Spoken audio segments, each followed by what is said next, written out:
Assalamu alaikum warahmatullahi wabarakatuh. Kwa majina naitwa Musa Soa au Dr. Musa. Mimi ni dokta ninayetibu kupitia mitishamba pamoja na dua. Leo nakuletea elimu uweze kufahamu tafsiri za ndoto zinazohusiana na mtoto. Nakuletea elimu uweze kufahamu tafsiri za ndoto za kumwota mtoto. Ni tafsiri gani ambazo nakuletea hapa? Kama ni mara ya kwanza kuungana nami, naomba usubscribe channel yangu na ubonyeze alama ya kengele ili uwe wa kwanza kupata taarifa na tiba ambazo nitakuwa nazitoa. Ndoto ya kwanza. Ukiota ndoto mtoto wako amelawitiwa au mtoto analawitiwa, tafsiri ya ndoto hii unafahamishwa ya kwamba ni ishara ya mambo yako yanakwenda kuharibika. Kama wewe ni mgombea au kama wewe ni kiongozi katika madaraka fulani, ishara ndoto hii unajuzwa ya kwamba unaenda kupata anguko juu ya madaraka uliyokuwa nayo. Na vile vile kama wewe ni mgombea, basi unajuzwa ya kwamba hutoweza kushinda katika uongozi unaougombea. Na kama kuna kitu unakifanya, tafsiri ya ndoto hii unafahamishwa ya kwamba unaenda kupata anguko juu ya kile unachokifanya, hautoweza kufanikiwa.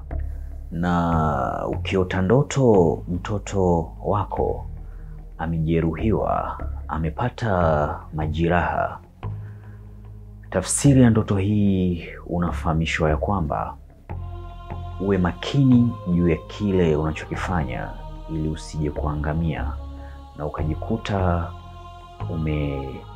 umeshindwa kufanikisha kile unachokitaka na ukampa ushindi adui yako.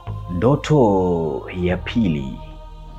Ukiota ndoto mtoto wako amenenepa, tafsiri ya ndoto hii unafahamishwa ya kwamba unaenda kuwa mtu wa mafanikio juu ya kile unachokifanya. Kama kuna mitihani ya matatizo ya hapa na pale ulikuwa ukipitia na ulikuwa ukikosa ufumbuzi juu ya shida inayokuandama, basi ukiota ndoto mtoto wako amenenepa, tafsiri ya ndoto hii unajuzwa ya kwamba ile shida inaenda kutoweka na unaenda kuwa mtu wa mafanikio na unaenda kupata furaha katika kile unachokifanya. Ndoto ya tatu. Ukiota ndoto umebeba mtoto au umebebeshwa mtoto, tafsiri ya ndoto hii unajuzwa ya kwamba umebebeshwa mzigo wa matatizo na upo katika mitihani na upo katika shida nzito sana ambayo itakukwamishia malengo yako. Tafsiri ya ndoto hii unajuzwa na Mola wetu mlezi. Uwe makini juu ya kile unachokifanya na chochote ambacho utakuwa unakifanya, basi usiache kumshirikisha Mwenyezi Mungu Subhanahu wa Ta'ala ili uweze kuishinda hii vita ya matatizo ambayo umebebeshwa katika mabega yako. Ndoto ya nne. Ukiota ndoto mtoto wako amekonda na anakosa furaha, tafsiri ya ndoto hii unajuzwa ya kwamba mambo yako yanaenda kuharibika. Kama kuna mradi ulioanzisha au unahitaji kuufanya, basi mradi huo utaenda kukuingiza katika matatizo.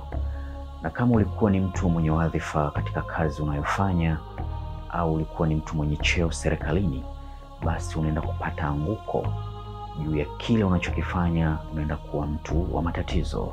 Na ukiota ndoto umemwotea mwanao anasumbuka na maradhi au amepatwa na maradhi, ingalikana katika hali ya uhalisia mtoto wako haumwi, tafsiri ya ndoto hii unaenda kupata anguko juu ya kile unachokifanya. Na kama kuna biashara unaifanya, basi jua unaenda kupata anguko juu ya ile biashara. Na kama kuna kitu ambacho unakifikiria kukianzisha, aidha biashara, aidha kuna mradi unahitaji kuufanya, basi hakika tafsiri ya ndoto hii unafahamishwa ya kwamba hicho kitu unachokifanya utaenda kupata hasara pamoja na matatizo, kwa unajuzwa usikifanye. Ndoto ya 5. Ukiota ndoto mtoto wako ameuawa, tafsiri ya ndoto hii unajuzwa ya kwamba unaenda kuingia katika matatizo na unaenda kukumbana na msongo wa mawazo pamoja na shida pamoja na dhiki inaenda kutawala katika maisha yako. Na Mwenyezi Mungu Mola wetu mlezi, ukiota ndoto hii anakujuza ya kwamba umkumbuke katika kuomba dua njema kwa ajili ya kukinga na vita za kishetani na vita za kichawi pamoja na vita za hasad ambazo zipo mbele yako. Ndoto ya 6.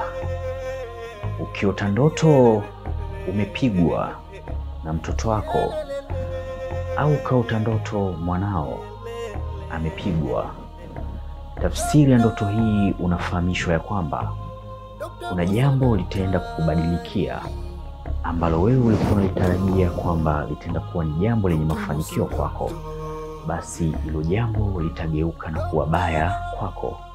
Na vile vile unaenda kupata mitihani na shida na matatizo ya hapa na pale juu ya kile unachokifanya. Ndoto ya 7.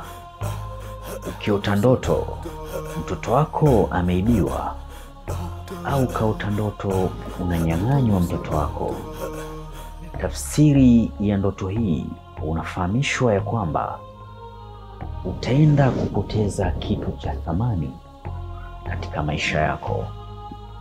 Tafsiri ya ndoto hii unajuzwa ya kwamba unaenda kupata anguko na kupoteza kitu cha thamani ambacho ulicho nacho. Na ukiota ndoto unamtafuta mtoto wako haumuoni, tafsiri ya ndoto hii unajuzwa ya kwamba mambo yako yatarudi nyuma, yale ya mafanikio, na mambo yako ya mafanikio pia yatasimama. Utaenda kuwa mtu wa matatizo. Na vile vile ukiota ndoto umenyang'anywa mtoto, tafsiri ya ndoto hii pia maana yake nyingine unajuzwa ya kwamba umezungukwa na kundi la maadui, hivyo unahitaji upate msaada wa Mwenyezi Mungu Subhanahu wa Ta'ala, au uangalie namna ya kufanya ili uweze kuwazidi maadui juu ya vita wanazozielekeza mbele yako. Ndoto ya 8. Ukiota ndoto mtoto wako anakukimbia, tafsiri ya ndoto hii unafahamishwa ya kwamba unaenda kupata anguko juu ya kile unachokifanya. Kwa mfano, kuna kitu ambacho kilikuwa kinakutesa usiku na mchana, unakipambania kiwe kitu cha mafanikio, basi ishara ya ndoto hii unafahamishwa ya kwamba lile jambo unalolifanya hutoweza kufanikiwa, na hata utakavyozidi kuzidisha juhudi ya kulipambania lile jambo, basi lile jambo litakuwa lenye kusogea mbele, hautoweza kulifikia na hutoweza kufanikiwa. Ndoto ya 9.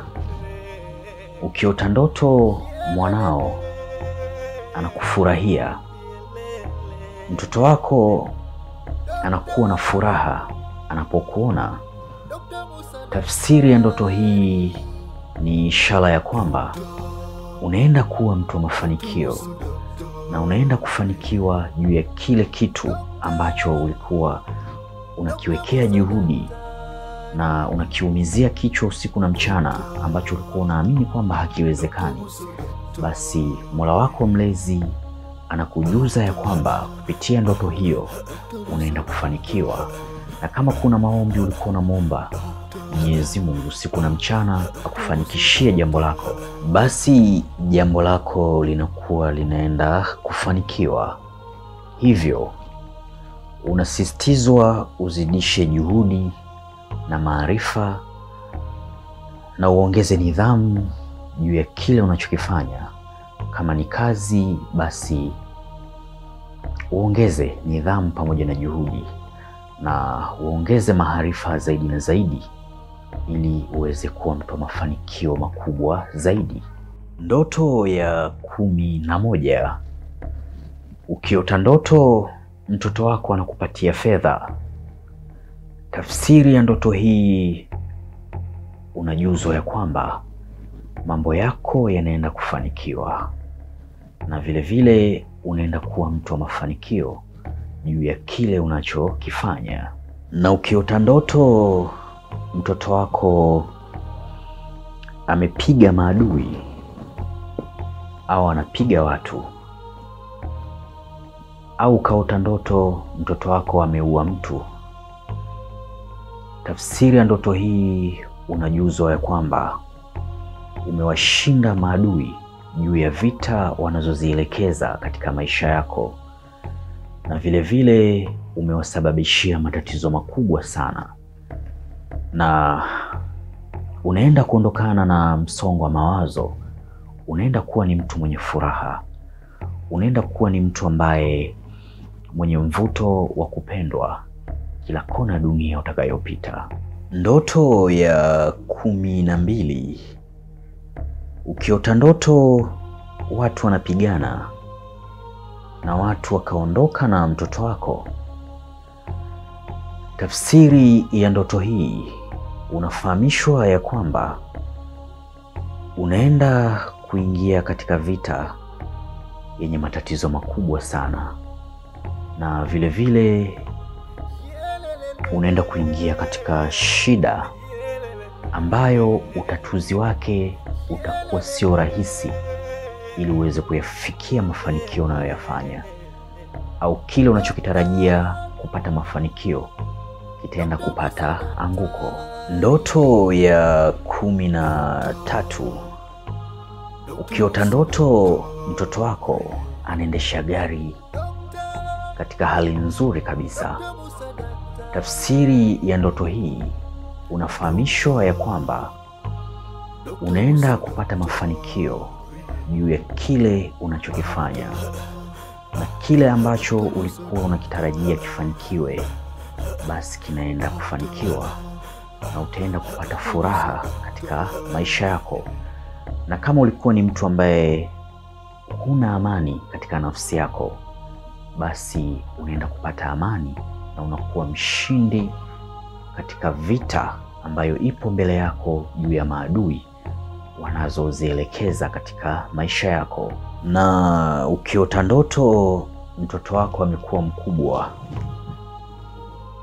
tafsiri ya ndoto hii unafahamishwa ya kwamba mambo yako ambayo unayafanya yataenda kuwa makubwa zaidi, na utaenda kupata cheo kupitia kazi unayoifanya, na kama kuna madaraka ambayo ulikuwa unayahitaji basi yataenda kufanikiwa kwa uwezo wake Mwenyezi Mungu Subhanahu wa Ta'ala.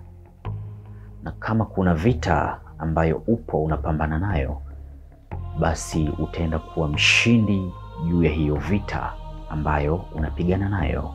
Ndoto ya 14. Ukiota ndoto mtoto wako amekuwa mdogo, ingalikana mtoto wako ni mkubwa, tafsiri ya ndoto hii unaenda kupata anguko katika maisha yako. Na kama kuna kitu ambacho ulikuwa unakifanya, basi kile kitu kinaenda kuvurugika na kuharibika. Unaenda kuwa mtu wa matatizo. Kama una changamoto mbalimbali za kimaisha, una changamoto za kukosa riziki kupitia kazi unayoifanya, na unapitia mitihani hapa na pale katika maisha, kama unavyoona hapa Daktari Musa ofisini kwangu, kuna kila aina za dawa. Kuna dawa za mvuto wa biashara, na kuna dawa za kusafisha nyota yako ambayo imevurugika, na kuna dawa za kupandisha nyota yako, na kuna dawa za kufanya uwe na mvuto wa kupendwa kila kona ya dunia utakayopita, na vile vile kuna dawa za kukufanya upendwe na mpenzi uliye naye, aidha mke aidha mume, na akatekeleza kile unachokitaka. Na vile vile kuna dawa za kinga za kukukinga na vita za kichawi pamoja na vita za kishetani, na kuna kila aina za dawa mbalimbali za kukufanya uondokane na maisha ya dhiki na uende kuwa mtu wa mafanikio. Na kama unahitaji kumiliki pete za majini, pete zenye kuvuta mali na utajiri, pete za kukufanya uwe na mvuto kila kona dunia utakayopita juu ya kile unachokifanya, na kama unahitaji vile vile pete za bahati, basi kwa Daktari Musa zipo. Ukiwa nje ya nchi kwa tiba pamoja na dua, usisite kuwasiliana na mimi Daktari Musa kupitia namba +255 784 120 592. Na kama ni mara ya kwanza kuungana nami, usisite kubonyeza neno jekundu hapo chini lililoandikwa subscribe, na ubonyeze alama ya kengele ili uwe wa kwanza kupata taarifa na tiba ambazo nitakuwa nazitoa. Wa hadha, assalamu alaikum wa rahmatullahi wa barakatuh. Dr. Musa.